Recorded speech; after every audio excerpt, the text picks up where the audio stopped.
Today's podcast is brought to you by Audible. Get a free audiobook download and 30-day free trial at audibletrial.com/spookshow. Then go over to morbidlybeautiful.com as we are now part of the Morbidly Beautiful Podcasting Network.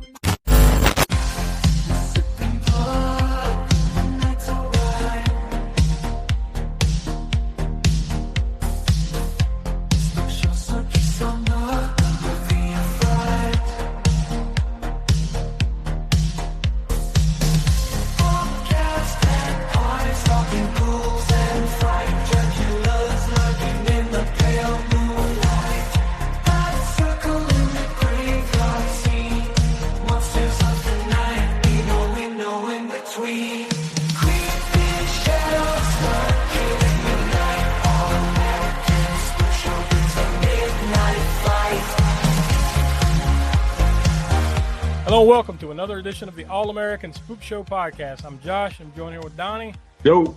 Tiana. Hey. And the Professor Smoke. What's up? And this week, the last few weeks, for whatever reason, we did not plan this because we're not, as we always say, we're not clever enough. 2 weeks ago, our cannon fodder was Blacula. And then the next week, Donnie chose Dracula, the original from 1931. So even that was just that was just happenstance because Donnie had picked Dracula months prior. And then Rockula fell into our lap because Austin Trunick, author of the Canon Film Guide, told us, Canon did this. So, okay, that works. We didn't realize they were back-to-back. Well, now we've done back-to-back EULA movies with Rockula, Dracula, and now this week, our latest Cult Corner, Blacula. So if we'd have planned it, I don't think it would have turned out this well. That's probably accurate. No. But it is what it is. Now, of course, if you're a long-time listener, usually we don't do horror movies in Cult Corner. But since we are in the Spook Show Sucky Summer, and there were some vampire flicks we felt that fit the criteria of Cult Corner. Because we watched, back in June, we watched Near Dark. That definitely fits the cult classic type of thing, right? And this one we felt was the same way, like a blaxploitation, exploitation type flick that, yes, it is horror, but there's a lot of other elements to it. So I think it fits that cult mold. So we're kind of bending, I wouldn't say breaking the rules, just bending the rules a little bit here for the Sucky Summer. But this is the last one as far as Cult Corner is concerned. We'll get back to regular Cult Corner type stuff, in another month and a half or whatever, the next installment of Cult Corner. But that's why we're doing and talking about Blacula today. I think it fits though, and also just to let you know, for if you haven't listened to past Cult Corner, we kind of judge these a little bit differently. We still give a star rating at the end, 0 through 5 stars, but we're not necessarily comparing this to, say, the usual stuff that we do, or cannon fodder or crapster pizza, any of that type of stuff. We're kind of comparing it against, maybe to its detriment, you'll probably see. We're kind of comparing this against the other things we've done on Cult Corner, like The Warriors, Goodfellas, shit like that. That's what we're, comparing it to. So that probably won't help its rating that much, but you'll get the point as we go along here. So that's the whole premise of Cult Corner. But before we get into the background and the blow-by-blow of Blacula, we'll go ahead and toss to the usual information. Now, first and foremost, we want to remind you that we are a spoiler-filled podcast. So if you've never seen Blacula, we're going to spoil it for you. So go pause this. Check it out. It's available in various places that I saw as the recording of this here in June. Or I'm sorry, in June. We're in July of 2024. So this currently, as we speak, there are plenty of options to watch it. So go check it out, and then come back and listen to the rest of this if you want to. You don't want to be completely spoiled. Just want to let you know that beforehand. But also, we want to encourage you to go check out aaspookshow.com. We call that the center of the Spook Show universe. From there, you can listen to pretty much our entire past podcast archive, and you can also go to our YouTube page from there, where every month we have 3 video series that we do: Hammer Horror and Order, Grindhouse Gutter, and Video Vortex. Those are a lot of fun, and not to mention we have tons of fun over on our Patreon, which we encourage you to become a patron of. Patreon.com/AASpookShow, where every month we have a video mini-sode that includes the Library of the Professor, and of course we do Crapsterpiece Theater. Now, the end of the month, you've got until July 31st at midnight. That's this month's Crapsterpiece poll. And Donnie, we really threw up 4 turds on the wall here for you to vote for. Now, we encourage you to go to all of our socials over on Patreon and everything. You can vote as often as you want, stuff the ballot box, so to speak, and vote for what you want to put us through. Because whatever you vote for, that's what we're going to be talking about in August. So this month's poll is The Love Guru from 2008, Shark Exorcist from 2014, Junior from 1994, and Full Metal Ninja from 1989. So those are 4 completely opposed pieces of... The only thing they have in common is that they suck. That's essentially the theme of that poll, right? Because we'll be completely out of the Sucky Summer, so we're just going back to quote-unquote, normally scheduled programming with that one next month. So that'll come out at the end of August, but you got until the end of July to vote for what we're going to be subjected to there. So we encourage you to go do that. So without any further build-up, we'll go ahead and toss to the trailer for Blacula. You shall pay, Black Prince. I curse you with my name. You shall be Blacula. Blacula. A Black Avenger. Rising from his tomb to fill the night with horror. Blacula. Dracula's soul brother. Deadlier even than he. You know, he is a strange dude. You're the nut that ran in front of my cab. You're the only imbecile on this street. Boy. Blacula. Look at man, you found, he's got to be around here somewhere. Now listen, you take your hands off of me. I don't know you. He thirsts for your blood. He hungers for your soul. Warm young bodies will feed his hunger. Hot, fresh blood will quench his awful thirst. Make it a Bloody Mary. Are you, into the occult? No! How about the, heavy stuff? What do you think of vampires? Vampires? I think they're possibly the most fascinating of all. More horrifying than Dracula. The Black Avenger. Blacula. From American International Pictures. All right, there's the trailer for that. So, Donnie, is this one that you've seen this before, right? Yeah, I had seen it at least once. I think this may have been the second time. Mm-hmm. But yeah, I've seen it at least once. I want to say this is probably maybe the third time I've seen it, but it has been a long time. Like, I remember watching this back in the 90s, probably watched it again 15, 20 years ago, and it's been that long. So it's been a long time since I had seen it. Smoke, what about you? Yeah, I've probably seen it about like you 3 times, I would say. But it's been also, a long time since the last time I've seen it. Probably maybe in the early 2000s or late 90s, last time I saw it. Tiana, what about you? Like, we haven't found a lot yet that you haven't seen. I think... This one I have not seen until... We finally found one. Yeah. Usually it's like, well, I hadn't seen it until I met Brian, or, or I've seen it 1,000 times. So we finally got one, right? Yeah. So this will be interesting. I haven't got to this one yet. So that'll make things a little interesting. We've got, different opposing views of this thing, multiple viewings versus first time. So that'll be interesting. And now, if we ever, not if, at some point we will, maybe on the Grindhouse or whatever down the road. I've never seen the sequel, though, Blacula Scream, myself. Same. I've never seen that one. Yeah, same. Yeah, so that'll be fresh meat for the Grindhouse, probably. Or maybe even here for the podcast. Who knows? I don't think we have another Sucky Summer planned or another vampire theming planned for a while. So we usually like to try to switch these summers up. We haven't repeated anything yet. And we've kind of within the group here been talking about doing some different theme stuff at different points of the year. So who knows when vampires might rear their ugly heads again, because the funny thing was, before we started doing the Sucky Summer thing, we hadn't done that many vampire movies. We'd done the Lost Boys, like episode 200, I think it was, early this year. Yeah, it was 200. Oh God, I'm blanking. I think there was maybe like 1 or 2 others. Oh well, the Monster Squad, which is kind of a Dracula vampire movie. There might have been another. But that's it. Like, we hadn't done that many, believe it or not, in like 200 and something episodes until we did the Sucky Summer. So, boy, I tell you what, this is... Now, Smoke, do you want to explain blaxploitation or the exploitation flicks to maybe get that out on Front Street before we dive into it? Yeah, we've done Abby, on Grindhouse and at least one other one.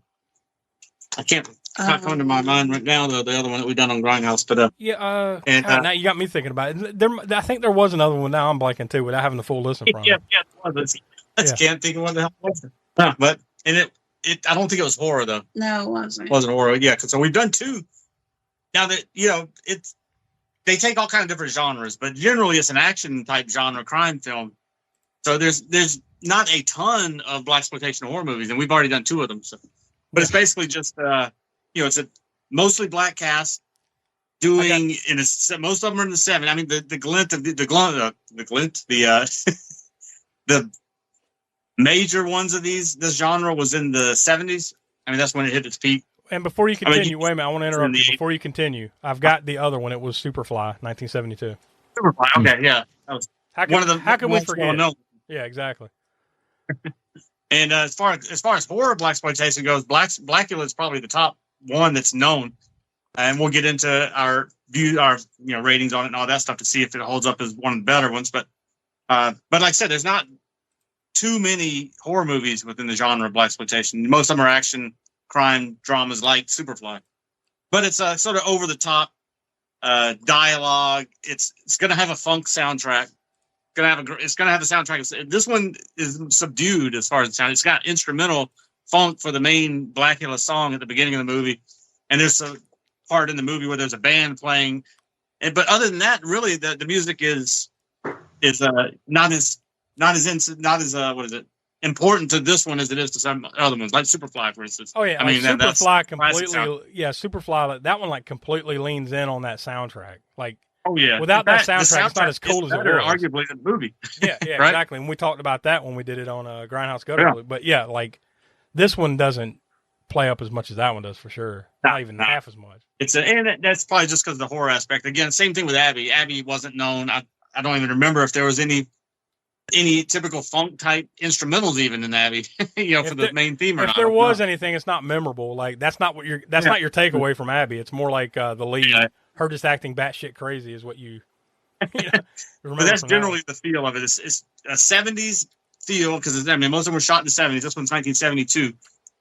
Over the top kind of dialogue and just in general over the top sequences, whether it be in the horror in this movie or action and other action crime films. And that funk soundtrack.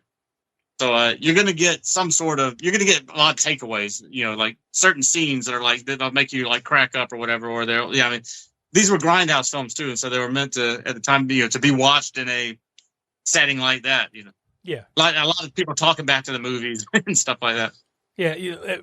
To be played in like a nasty kind of low rent theater or at the drive-in or something. That's where this would have played. Yeah. Yeah. And a lot of the other not taking films. Themselves seriously, No, not at all. And that's why you get so much over the top. Like, I think these are some of the most over the top vampires in a lot of ways that you'll see. Because like they don't kind of just slowly turn and show their teeth. They do that and scream bloody murder as they're running at you. Yeah. And they got wild like hair standing up and just running at you as fast as they can and stuff like that and just attacking. So like. Yeah, very overdramatic. They're running fast at you, but the scene might be in slow motion. Yeah. Like one I'm thinking. There was a lot of movies back in the 70s used to do that bit, right? Like it's fast movement and they're running and shit, but then they would make it slow mo for some reason. Yeah. I guess that was some sort of for horror movies, some kind of creepy, startling kind of effect. I guess it was supposed to invoke. Yeah, like they seem to be moving so fast, they're slow. This is insane. It seemed like he had all the time in the world to get away with. Yeah, but not really. It only took, seconds, but whatever. This movie was released August 25th, 1972 here in the United States. It was rated PG, which I guess that's probably I'd say this would probably at least get a PG-13 if you really want to know. But see, they didn't have PG-13 back then, so it's either PG or R. So I don't know if I'd go that like this is full on rated R. But and this is not one that's got a super high amount of gore and violence in it either. I mean, it's pretty subdued, even considering it being a vampire movie in 1972. So if you're looking at to compare by today's standards, I say this is definitely PG-13, fringe R. maybe for language or something like that. Maybe. Yeah. Nowadays, there's scenes in here that are not certain scenes, but certain words and phrases. Oh yeah, well that you could get away with today that would probably instantly make it rated R, but they just wouldn't have it today. Everything you just said, we say almost monthly on Grindhouse Gutter. Like, just remember this was 1970, blah blah blah, and then blah blah blah. So take that into account. Like, this was made in 1972 when less of a care was given for the way you were saying things. So you get that a little bit in this one. It's not overly abundant, but it does happen a few times. It is at least 4 times I think I can remember of the specific word I'm thinking of used. Yeah, about 4 times or so. Which is far less than I anticipated. Like, I was like going in, I'm like, yeah, you're gonna, because it's been a while since I've seen it. I'm like, yeah, you're gonna hear this a few times, and I'm like, okay, well, it's bad, but it ain't the worst. We have watched worse over on Grindhouse Gutter for sure. So, well, I'm thinking the word I'm thinking of is more like it's the one it starts with an F. Yeah, there's the F, word. And then I think not fun. Yeah, yeah, and I think there's the N word a few times, which I expected, but not a lot. It's there, but like I said, 1972, right? Yeah. Total runtime for this is 1 hour and 33 minutes. So I'd say this is probably, it's about right, but it feels a little longer to me. Like, I guess because there's just so much slow moments in the movie. It's not nonstop anything, So like, it feels a little longer to me. It does. It definitely does take. Takes its time which is odd for exploitation type movies, blaxploitation movies, to get into too much characterization or whatever. But but they do in this one. Try to they're trying to make you, I guess, feel for the characters of not so much Blacula, but the incidental characters in the movie of who's the detective's name? I can't remember his name, and his wife, or whatever, and the sister. That's all kind of involved in the storyline with. Yeah, well, there was like Lieutenant Peters and somebody else that was, like the main. Yeah. There's a lot of that. There's more, which I guess that's the blaxploitation element. There's more of that police procedural than there is almost of the horror elements. Yeah, but this was made in, say, like early 1972 is when they filmed this, but I couldn't find a budget. But it did go on to make about, you might as well call it $2 million in the box office, which, pretty good for. I would imagine this budget probably wasn't much, right? Like by 1972 pack of Jolly Ranchers. No, it couldn't have been what? Maybe $500,000 at most, I would say. Yeah, you would think. There was, like I said, there's not a lot of gore effects. There's not too much of that, like latex effects that you would have to. There's face paint, grease paint, really mainly. The main effects are fangs and grease paint. Yeah, maybe there was a face hair budget or something for William Marshall. Man, he looked fairly normal at first, and then when he became Blacula, like all of a sudden he got huge eyebrows and his hair's growing on his cheeks like a wolf man. Like, I don't know what the fuck. The look is weird. It's a unique look, but it's a weird look, right? Yeah. For a Dracula type of character. But you mentioned Abby, right? William Marshall played a big part in Abby, right? He was one of the stars of that one. Yeah, and I forget I don't know if you have that in front of you, right? I can't remember what year that was. That had to have been around the same time. Yeah, because The Exorcist was 72, 73. Oh, it was 73. Or 72. It wasn't that kind of a takeoff in this. So it had to be after 73, right? Now I have to look at the list real quick. Okay, of course I'm bringing up it was something else. This else. was a main influence on it, I thought. Yes. What, you mean Exorcist was an influence on Abby? Yeah. Yeah, I think so. So much so that the movie basically disappeared because of that, right? Abby came out. God damn it! I lost it again. I had it right here. Abby came out in 1974. So 2 years after Blacula, Abby comes out, and that was like the look. I will say the look of this, and maybe just because this one was more successful and made by a bigger company and everything. The look of this movie, I think, still holds up pretty well. Like, it looks like you watch some transfer of it now, it still looks pretty good. But any version of Abby that you see looks like straight ass. Yeah, I guess they haven't found a good enough version of that movie to remaster it. Well, they haven't found a clean enough 35 millimeter print or whatever. But it stars, like we just mentioned, William Marshall as Blacula, Vanetta McGee as Tina, Denise Nicholas as Michelle. I'm going to butcher the dude's name, but Thalmus Razulala as Dr. Thomas. nobody of major notes. Some character actors and stuff you would have seen at the time. Before that, one was Sam, the guy that's in the morgue. That was Elijah Cook Jr. Now I don't know if you recognize him. I recognize him right away as the dude from House on Haunted Hill. Yeah. Yeah, I recognize him from. I didn't put my finger on it. And I didn't look up the actor's name at the time, but I know this guy from multiple things. That's probably the one. Yeah, I'm most thinking that's of. like I say that dude. I'm like, dude, it's that dude at the very beginning of the original House on Haunted Hill, not that shitty remake of the '90s. The at the I'm thinking of what was that? Not the granny, but that old the hag, old lady, old witch hag or whatever in that movie. She's floating along the track. Scares the shit out of that woman, and she just floats away. But no, the guy at the very beginning of the movie where he's like giving you the warning of like he's telling you what happened or something like that, right? And it's like a black background and he's talking like, that guy. Yeah. That's who we're talking about. So you watch this and you've seen that, you'll definitely recognize Elisha Cook Jr. But other than that, like other than William Marshall, I don't know how many of these went on to bigger or better things or anything like that, right? I mean, I didn't really recognize a whole lot of people from it. Yeah. Oh, and the guy that played Skillet.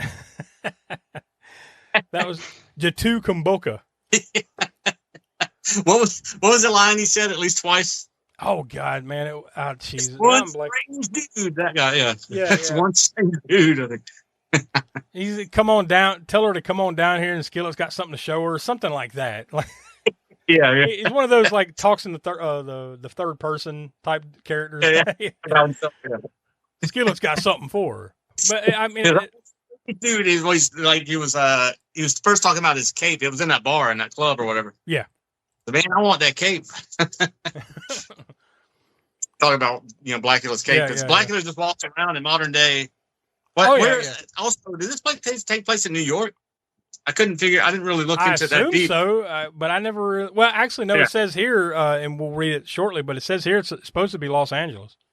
I never really picked up on like where it was supposed to be. Yeah, because it definitely didn't look like most. I mean, I'm not going out on a limb here to say that most blaxploitation movies backdrop is New York. Yeah. I mean, just generally, I never really paid attention to this one location wise because I haven't seen it since, like I said, early 2000s, late 90s.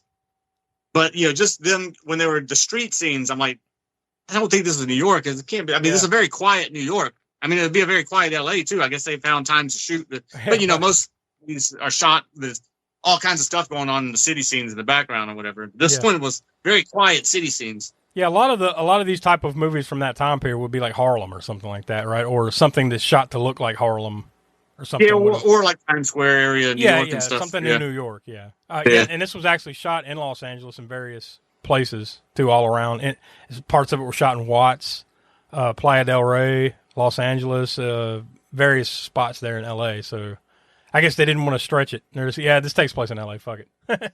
Yeah. And there might have been some allusion to it there, and we'll get into the story wise when, like whatever happens to Blacula, and then like fast forward 100 years or whatever it was, and then those guys buy the shit and bring it here, right? There might have been some mention of like they're taking it back to LA, and I just missed it. But they go out and they get all this stuff, and I guess they get a killer deal on all of it, right? And right after they seal the deal, they're like. Oh man, they didn't say it this way, but they're basically like, you guys are stupid. You know how much money I can get for this, and in America right before they even leave with it. Because in this world, Dracula. Well, the backstory of that we'll get to, I guess, but Dracula, the movies of Dracula exist. So Dracula is seen in America as folklore, but then was it in Romania or Hungary or whatever that they go over to get the stuff from? I guess over in Europe, right? I guess it's supposed to be. Yeah. Romania or whatever, where Dracula was supposed to be from, Transylvania, and where he's a real person because the guy's like, well, over here Dracula's not a myth; he's a very real person. So that was just funny to me that they signed this deal and however much it was, they got this whole estate and everything in it for next, I guess, not very much or whatever. So, including the coffin that Blacula is sealed up in. It's refreshment time. And our refreshment stand is loaded with good things to eat. There's crispy, crunchy popcorn and hot, delicious buttered popcorn. Lots of candy and frosty, refreshing cold drinks. Why not treat yourself at the Refreshment Center now? For you listeners of the All-American Spook Show podcast, Audible is offering a free audiobook download with a free 30-day trial to give you the opportunity to check out their service. So I went and typed in blaxploitation because I just don't want to stick in Dracula like we have a few times this summer to see what pops up. But unfortunately, I only got a couple things that that popped up. We've got, what is this? I guess this is more of an interview or something. It could be a podcast. I'm not sure, but it's called Pam Grier, How She Became the Queen of Blaxploitation Film and Hollywood's First Female Action Hero. And that one's a little over 30 minutes long there on Audible. Then we've also got another, this is an audiobook called Black Moses, The Hot Buttered Life and Soul of Isaac Hayes by Mark Rabowski. And that one is over 10 hours long. So those are honestly, just typing in blaxploitation, you figure you get more than that, but that's it. That's all that pops up. So maybe you can look for similar things under different parameters and find some other stuff there on Audible. But if either of those floats your boat, you can hop on over to audibletrial.com/spookshow. Again, that's audibletrial.com/spookshow for your free audio book. So now I'm going to hop back over to IMDb and click on plot summaries to see what we've got. Hopefully we got a couple of nice juicy ones to really explain this movie. Here we go. We got the short one, then we got one from an old friend. The short one is, an 18th century African prince turned into a vampire by Dracula finds himself in modern-day Los Angeles. All right, here's the longer one. From Claudio Carvola, our good old pal from Rio de Janeiro, Brazil. They're on IMDb. In 1780, the African prince Mamuwalde and his beloved wife Luva meet Count Dracula at his castle in Transylvania to request his support to end the slave trade. However, Dracula offends Mamuwalde and Luva and turns the prince into a vampire, cursing him with the name Blacula. Then he imprisons Blacula in a coffin in a chamber and leaves Luva also inside the chamber to die. In 1972, two gay interior decorators named Bobby McCoy and Billy Schaefer travel to Transylvania to buy some antiques, including Blacula's coffin, and ship the goods to Los Angeles. When they open the coffin, they are attacked by Blacula, who is thirsty for blood. Soon, Blacula sees Tina, who is the spitting image of Luva, at the funeral home where the wake of Bobby McCoy will be held, and believes she is Luva's reincarnation. Blacula meets Tina at a nightclub where she is celebrating the anniversary of her sister Michelle and her husband Dr. Gordon Thomas. Dr. Thomas is a pathologist in the LAPD who believes that the last few recent deaths in LA have been caused by a vampire and is seeking evidence to prove to his colleague, Lieutenant Jack Peters, that the fiend does exist. So yeah, that's a pretty good explanation of what's going on here. But I love the setup of how he becomes Blacula, though. Because first and foremost, this version of Dracula is just a flaming racist, right? That's just that's the angle. Like, yeah, he's just a hardcore racist. And beyond, like, they have this argument about slaves, right? Like, I think slaves are cool is what Dracula is saying. And then Blacula's like, what the hell? And then doesn't he insult his liquor? Like, he insults his cognac or whatever the hell they're drinking. And then that's the reason that he turns him into a vampire, basically.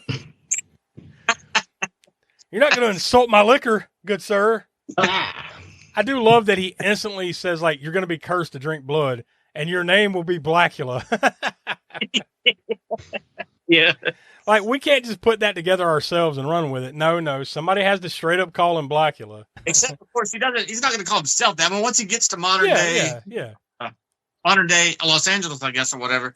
You would think somebody that would have been the play, right? Years later on, it's like he wouldn't call himself that, or no one would particularly call himself that. Some dude on the street would be like, "Who do you think you are, Blacula?" And then that would be the joke. But they didn't play it like that. Yeah. He's just like, "No, you're going to be cursed to feast on blood, and your name will be Blacula." Credits. But that was, to answer the point you made earlier, Smoke, that was Transylvania, apparently. I guess I just missed that part. Oh, yeah. Yeah, they didn't go out of their way. I mean, they didn't show any exteriors, let's put it that way. Right? No. Everything's interior and in Transylvania in the movie, which hits the budget being... Yeah. Lord knows whatever it was. It wasn't much. That's the only conclusion I could come to. Couldn't have been much. But yeah, that's the setup of the story is... that Dracula was a racist. They hated each other, so he bit him. He bites him to turn him into a vampire, puts him in a coffin, locks him in, and then locks Luva, his wife or whatever, into this. Yeah. They seal her into this room. So I'm thinking, fast forward, there's going to be this cool scene of say her skeleton sitting next to the coffin or something. But no, we didn't get that, right? Unless I just missed it sitting over in the corner. You just see him seal them into the room and then fast forward to these guys coming in and buying the shit, right? Yeah. And also, though, his wife, remember that's Dracula with Luva or whatever? When he makes some comment to her, like something about, well, your wife is really delicious. I'd like to have her for, I'd like to, whatever, have her as my own. Or no, he wanted to buy her. He wanted to buy her. And then he's like, what the hell, sir? And he's like, well, you don't understand. And it's custom. Yeah. Like, you shouldn't take offense to this. A man of my color and stature, you should be cool with this, And then he turns him into a vampire and calls him Blacula. Yeah. Perfectly reasoned response from Count Dracula.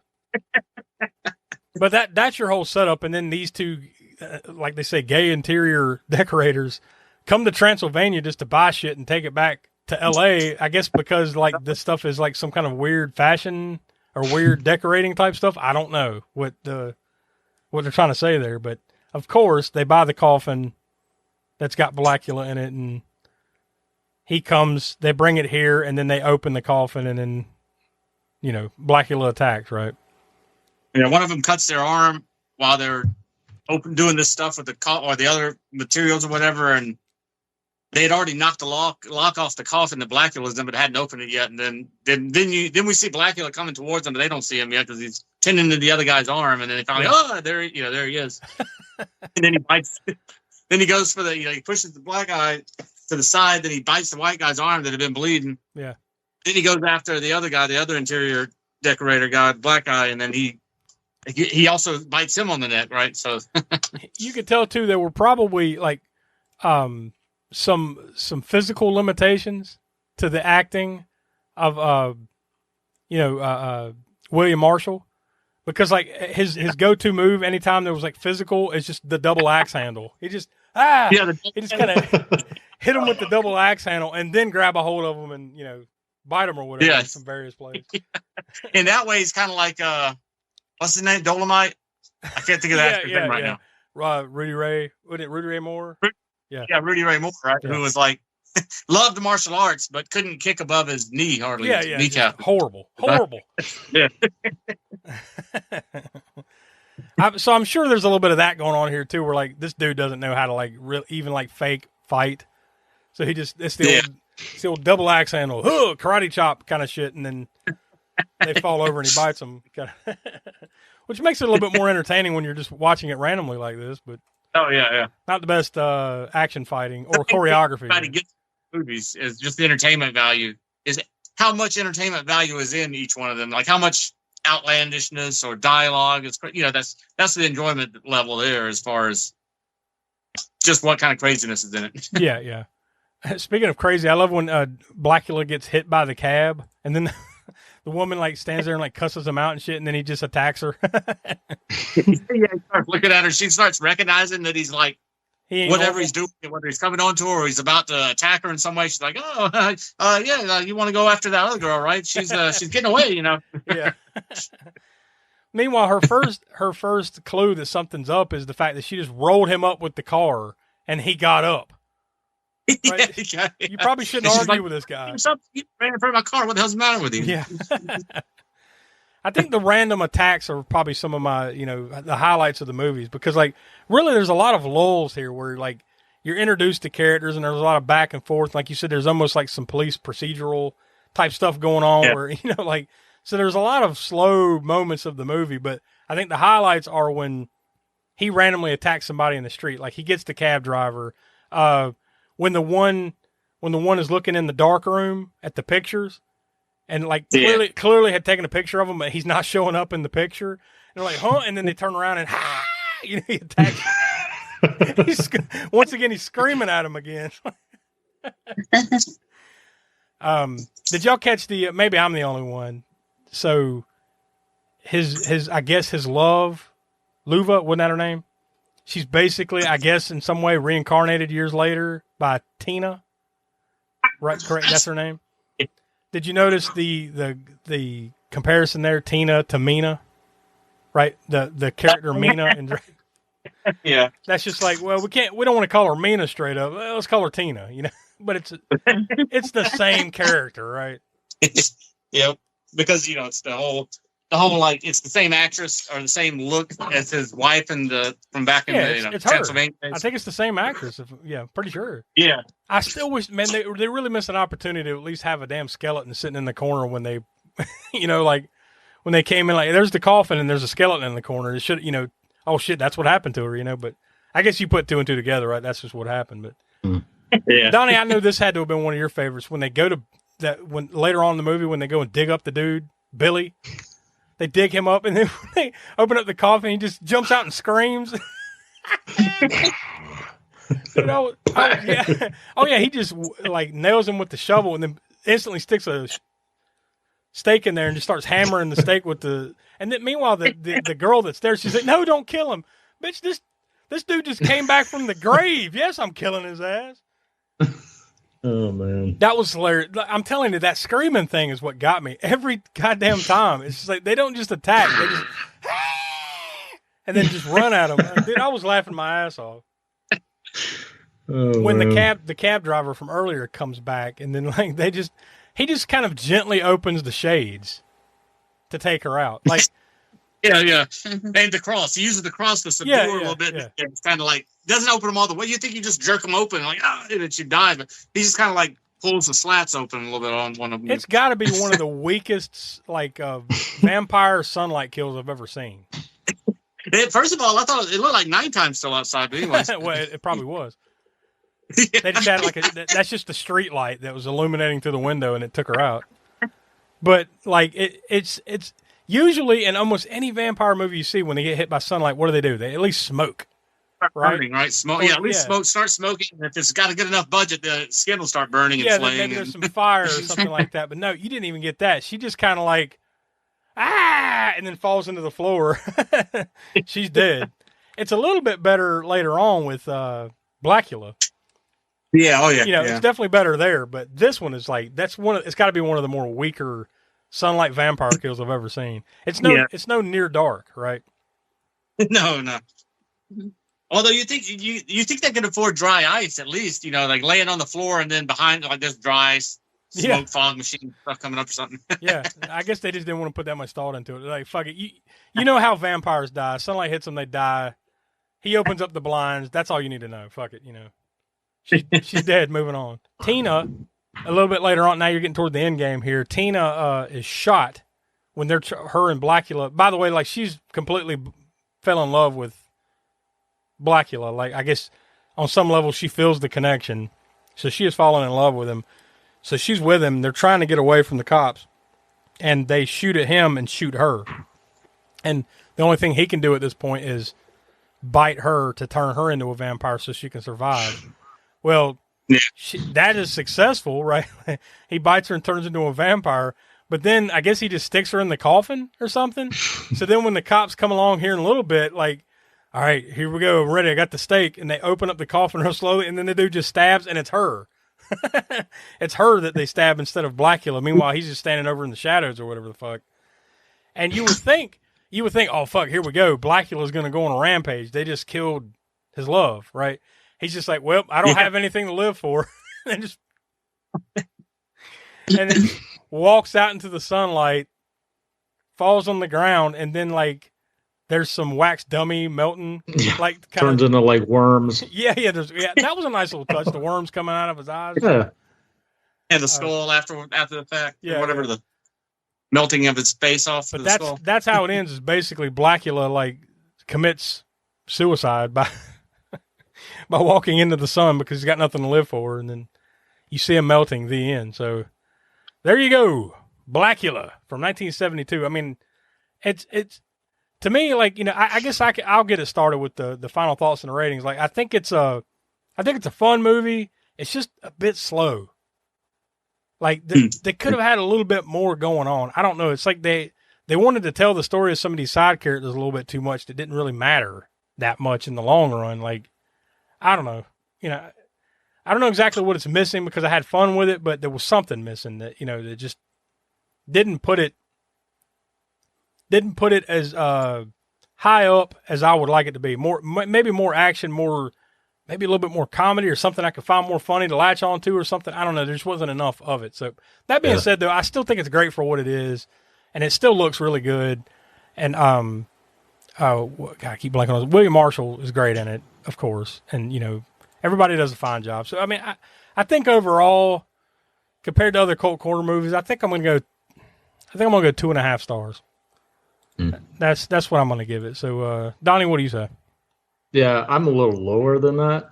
But yeah, I mean, I would agree with you. There's a lot of fun to be had with this. There's just, I can't, like if I saw it on, I might watch it for about 10 minutes and then I'm going to grow tired of it. Yeah. It's not anything I'm going to, let's put on Blacula. Yeah. But, I mean, there's a lot of funny stuff in there, but it's just not, like you said, it's missing something. There's just not enough of it. Like it's there, but there's just not enough of it. Whatever that is, there's just not enough of it to me. Yeah, I'm not as high as you. But also like it's not the worst Cult Corner we've seen. No. Either. So I'm at 2 stars. All right, Tiana, what do you say? I'm gonna go the same with Donnie with 2 stars. I don't know if I'll ever even want to watch it again. It's definitely not one that you would, it was fun. It was fun, but it's definitely not one you would watch over and over again. And it's not these type of movies. They have to kind of be quotable in a way. Like, and there's nothing. There's not much here. What am I going to remember other than Blacula himself? Is like the vampires just screaming and running at people. Yeah. Like, and that's funny. That's about all I'm going to remember from it. Unfortunately, no memorable soundtrack or anything. So, yeah. Professor, that leaves it up to you. Yeah, this is. I pretty much feel like everybody else did here with this, but it's not the most fun for sure of blaxploitation genre has to offer. It has its moments that, like I said, a few that make you laugh or whatever, or that ridiculousness or whatever. But just not enough of that. You think it would? You think they would go all out with it being blaxploitation version of Dracula? You think it'd be better? And better. I'm not talking about budget wise or anything or script wise. I'm just more outrageous, Yeah. Also, you think it'd be a bit more blood in it with it being geared as a grindhouse movie and all that stuff. So also, the other thing that it doesn't have to fall back on is a soundtrack. You can take some pretty bad blaxploitation movies that are just not that good at all, and they might have an awesome soundtrack, that you can at least get by on that. Exactly. It's got these cues that go out through the whole movie, and you're like, oh, okay, cool. And Superfly is kind of like, Superfly is not a bad movie at all, but it's not any kind of masterpiece. I don't think even in the blaxploitation genre necessarily, as far as like the greatest of actors or the greatest of scripts or the greatest, all that stuff. It's just, but that soundtrack sets it apart, and you can watch that movie just based on that alone, just to hear those music cues throughout the movie. Yeah. But yeah, this one doesn't have that because, like I said, it's a horror movie it's got that funk theme song that's opening credits. And a couple of instrumental cues throughout the rest of it, I guess, like that end of the scene in the bar that has some other music in it, but you don't have a lot. It's not known at all for its soundtrack, so you're not going to have that. And as I said, it doesn't have that much gore. Acting talents, it doesn't have somebody like Pam Grier in it or whatever, to hold that. Or it's got William Malone, right? But wait, William Malone? William Marshall. Yeah. It was an M.A. Yeah. William Marshall. And he's fine. But like you said, he's kind of like a Rudy Ray Moore when it comes to the fight scenes and stuff like that. He's not not the most believable in the fight scenes. And it doesn't have replayability value. I think it's been since the late 90s, early 2000s that I've seen it last. Same. And this is not one that grows on you. This is one that maybe gets a little bit less with repeated viewings because you're like, you've seen it. You can't see it too many times, in a row, certainly. It's not one that I would want to pull back out next year this time and watch again or anything. I think I'll go 2.25. So I think we're all basically, once again, splitting hairs, like we always like to say. We're all basically in the same kind of spot. I went a little higher, but basically all about the same. So on average, we give it 2.1 out of 5 stars. So not something we would highly recommend, but definitely if you're a fan of like exploitation, blaxploitation type flicks, this is definitely one if you haven't seen, you probably need to check out at least once. Because it is memorable in a lot of ways, but there's just not a lot to take away from it to kind of set it apart from a lot of ones that are frankly better, so I guess we'll leave it there for now. The only thing we do here for Cult Corner is Donnie's Cult Connection, so I guess we'll toss it to you. Donnie, where's the Cult Connections? Come out and play! All right. What you got? Blacula. So. Oh, I'm sorry. Wait a minute. I got to cut this off. Oh, go ahead. Sorry. Go ahead. Fantastic. Yeah. I'm sure that was. I'm sure that was a mistake. Yeah, that was my bad. Go ahead. Yeah. All right. So on the cast side, we've got Adolf Caesar. Yeah, I know it started out a little weird, but Adolf Caesar was the unfortunate name. Yeah, right. On many levels. And he was born in 1933. Yeah. Was that his real name? Yes, his real name, well, Adolf Caesar. Anyway, he was the narrator for Blacula. He also narrated Sleepaway Camp and Dawn of the Dead, 1978. Wow. Yeah, so that's on the cast side, and on the crew side, we got effects artist Roger George. He was also worked on the effects for Never Too Young to Die, What? Chopping Mall, and The Howling. Man, boy, those are some interesting connections. I didn't think you'd be tracing those lines, buddy. Yeah. Well, that's you never know. That's why we pay you big money to connect the dots for us. Yep. Yeah. Well, that's it. That is all we do here for Cult Corner. So like we said before, we're comparing it to other Cult Corner movies. So that's why it's probably a little bit lower. I do think maybe this might have been a little higher if we were comparing it to some other horror movies, but I think it probably comes out about the same. I don't feel that much better or worse about it if we were comparing it to those. So I think you come out with about the same result. So I guess that's where we'll leave Blacula. We'll put him back in the coffin, and maybe one day we'll pull him back out for Scream, Blacula, Scream. I have a feeling that maybe that one's better. Who knows? One of these days. Maybe. If we do another Sucky Summer, maybe over in the Grindhouse, something, right? Surely at least in the Grindhouse, smoke will. Yeah, will probably. Out, yeah. That's probably where it's seen. So if you want to check those out, go to our YouTube page by visiting aaspookshow.com. All the past podcast archives are there. And, of course, become a patron at patreon.com/aaspookshow for lots of bonus content every month. And we would appreciate that. Helps the wheels greased here on the Spook Show and keeps all the content flowing. So next week, we've got the last movie selection of the Sucky Summer, episode 223. Smoke, it's your choice. So what movie are you bringing to us next week? Since it is a new one, so, and I may be newer. Well, I mean, it's our cutoff is 2000 to now is new. 1999 and back is older. It's classic, or not classic, but it's older and newer. It's how we designate them. Yeah. So, knowing that I'm generally more of a fan of the older movies, what better year for me to pick a newer movie than 2000, I guess. Yeah. Right? So as old as you can get for a newer movie, the year 2000. As old as I can get with a newer movie. So I went with Shadow of a Vampire from 2000 with thank God. Willem Dafoe. I thought you were going to say, I thought you were going to say Dracula 2000 when you said something from the year 2000. So thank God. From the year 2000, yes. From the future. And I said Dafoe for some reason, but Willem Dafoe is William is his Dafoe. name. No, that's a DJ in the greater Los Angeles area, William Dafoe. Willem Dafoe? Yeah, Willem Dafoe. And by the way, for a future DJ who just took that name, you're welcome. There's Williams out there that are DJs going, oh, I wish I thought of that. Yeah, son of a bitch. I mean, either that or we're about to get a cease and desist from the agent of William Dafoe. It's one or the other. Well, or there is an actual William Dafoe, and he's like, hey. Yeah, hey, you son of a bitch. So anyway, that'll be the last movie selection of the Sucky Summer, Shadow of the Vampire from 2000. So we'll be talking about that next week. And then after that, we'll be wrapping up the Sucky Summer with the Sucky ending.